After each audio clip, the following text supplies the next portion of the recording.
বিশ্বজোড়া পাঠশালা মোড় সবার আমি ছাত্র, নানানভাবে নতুন জিনিস শিখছি দিবারাত্র। তো এই কবিতার শেষ 4টি চরণ আছে। এই পৃথিবীর বিরাট খাতায় পাঠ্য যে সব পাতায় পাতায় শিখছি সে সব কৌতূহলে, সন্দেহ নাই মাত্র। কবিতাটি কেন পড়লাম, এটা একটা কারণ আছে। সন্দেহ আছে, সন্দেহ থাকা উচিত। আপনারা জানেন যে এই জানুয়ারি মাসের শুরুতেই বিভিন্ন স্কুলগুলোতে বই বিতরণ করা হয়েছে, এটা আপনারা সবাই জেনে থাকবেন। তো গতকালকে ফেসবুকে একটা জিনিস ভাইরাল হয়েছিল, 3য় শ্রেণীর যে বইটা, এই বইয়ের মানে এই যে কাভার পেজটা, ঠিক এইখানে ভুলক্রমে একটা ছবি ছাপা হয়েছিল, যেটা নিয়ে একটা বড় বিতর্কের জায়গা তৈরি হয়েছিল। তো যেসব বইতে ছবিগুলো ছাপা হয়েছিল সেই বইগুলো অলরেডি স্কুলগুলো থেকে উঠিয়ে নেওয়া হয়েছে। তো আজকে আমি আমার পাশের স্কুলে আসছিলাম ইসলাম শিক্ষা বইগুলো একটু ঘেটে ঘেটে দেখার। তো এত অল্প সময় তো পুরো বইটা দেখা সম্ভব না, কিছু কিছু দেখছিলাম। টানা প্রায় 1 ঘন্টা আমি বসা। এটা 4র্থ শ্রেণীর বই।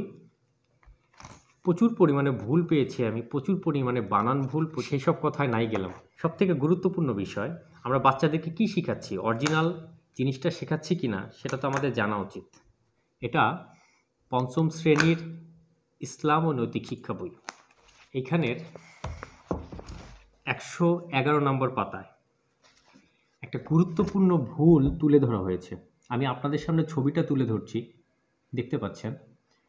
এখানে একটা মসজিদের ছবি দেওয়া আছে, মসজিদের ছবি দেওয়া আছে। আপনারাও জানেন, অনেকে হয়তো জানেন, অনেকে হয়তো জানেন না। তো যারা জানেন না তাদের উদ্দেশ্যে বলছি, এই বইতে এখানে লেখা আছে বাইতুল মুকাদ্দাস। আপনাদেরকে এটা জানিয়ে রাখি, জেরুজালেমের যে স্থানটিতে আমরা আল আকসার কথা বলে থাকি, তার পাশে আরও একটা মসজিদ আছে। মুসলিমদের প্রথম কিবলা বলা হয় আল আকসাকে। 5ম শ্রেণীর বইয়ে বাইতুল মুকাদ্দাসের যে ছবিটা দেওয়া আছে, এখানে এটা মূলত ইহুদিদের কাছে এবং খ্রিস্টানদের কাছে এটা টেম্পল মাউন্ট নামে হচ্ছে পরিচিত।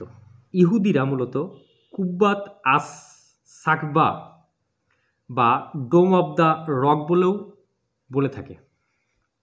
তো আমরা বাচ্চাদেরকে ইসলাম শিক্ষা বইয়ে ইসলামী নৈতিকতা শেখাচ্ছি। বাচ্চারা যে জিনিসটা দেখবে, ওই দেখা জিনিসটা তার মেমোরিতে সব থেকে আগে কাজ করে পড়ার থেকে। আপনি তাকে পড়াচ্ছেন, এটি একটি পেন। এখন আপনি পেনের জায়গায় যদি ওই ছবিটা না দিয়ে এরকম একটা স্টিকের ছবি দেন, তো বাচ্চারা এটাকেই পেন হিসেবে কল্পনা করবে।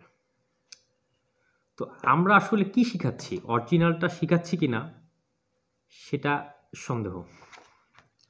দেখুন, আমি প্রথমে একটা কবিতা বলেছিলাম, কবি সুনির্মল বসুর এই বিখ্যাত কবিতার শেষ 4টি চরণ আমি আপনাদেরকে বলেছিলাম। তো সেখানে লাস্ট 2টো চরণ ছিল এরকম, শিখছি সেসব কৌতূহলে, সন্দেহ নাই মাত্র। আসলে বাচ্চারা যেটা শেখে সেটা কৌতূহলবশতই শেখে। ইভেন শুধু বাচ্চারা না, আমরা যারা শিখি, বড়রা যারা শিখছি, এই বড়রাও অনেক কিছু আমরা কৌতূহলেই শিখছি। কৌতূহলবশত হুট করে আমার সামনে একটা জিনিস আসছে, আমি বুঝতে পারছি না, আমি কি করছি, সেটা সম্পর্কে জানার চেষ্টা করছি, সেটা সম্পর্কে বোঝার চেষ্টা করছি, অনলাইনে ঘাঁটছি, কোনো বই পুস্তকে ঘাঁটছি, শেখার চেষ্টা করছি। তো ওই শেখার সময় আমরা যেটা দেখছি, প্রথমে যেটা দেখছি আমাদের মেমোরি সেটাই ক্যাচ করছে। আসলে কি আমরা এটা দেখছি? এটা কেমন ভুল। এবং এই বইটা কয়েক দফা রিচেক হয়। এতবার রিচেক হওয়ার পরে বইয়ের মধ্যে এত পরিমাণে বানান ভুল, এত পরিমাণে প্রচ্ছদের যে বিভিন্ন জায়গায় যে সমস্যাগুলো থাকে, এগুলো কেন হয় আমি জানি না, আমার জানা নেই।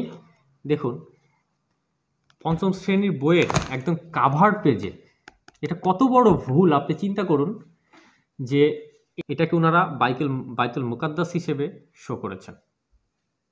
কাভার পেজে, ফ্রন্ট পেজে দেওয়া আছে, এটা একদম 5ম শ্রেণীর ফ্রন্ট পেজে ছবিটা ছাপানো আছে বাইতুল মুকাদ্দাস হিসেবে। তো বাচ্চাদেরকে আমরা তো অরিজিনাল সঠিকটা শেখানো উচিত। আমি বাইতুল মুকাদ্দাসের যে মিনারটা আছে সেটি কিন্তু সোনালি নয়, সেটি কালো, সেটি ধূসর কালো, ধূসর রঙের।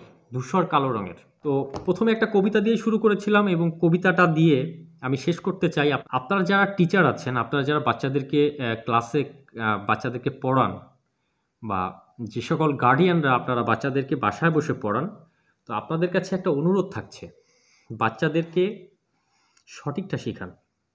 বাচ্চার বইয়ের বানান ভুল থাকতে পারে, বানানটা আপনি ঠিক করে দিন। প্রচ্ছদে কোনো সমস্যা থাকতে পারে, সেটা আপনি তাকে বুঝিয়ে দিন। কোনো ছবি থাকতে পারে, সেটা সম্পর্কে তাদের কোনো প্রশ্ন থাকলে সেটা আপনারা তাকে বুঝিয়ে দেওয়ার চেষ্টা করুন।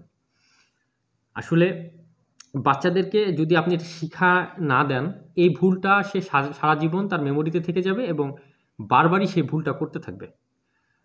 তো আজকের বিষয়বস্তু ছিল এটাই। আমি তৌহিদ রূপম আপনাদের সাথে আছি, থাকবো সবসময়। ইতিহাস ঐতিহ্য রিলেটেড ভিডিওগুলো আমি আপনাদের সামনে উপস্থাপন করার চেষ্টা করব। অবশ্যই আপনারা আবার সঙ্গে থাকবেন এবং আমাকে সাপোর্ট দিয়ে যাবেন। সকলের মঙ্গল কামনা করছি। ভালো থাকবেন, সুস্থ থাকবেন।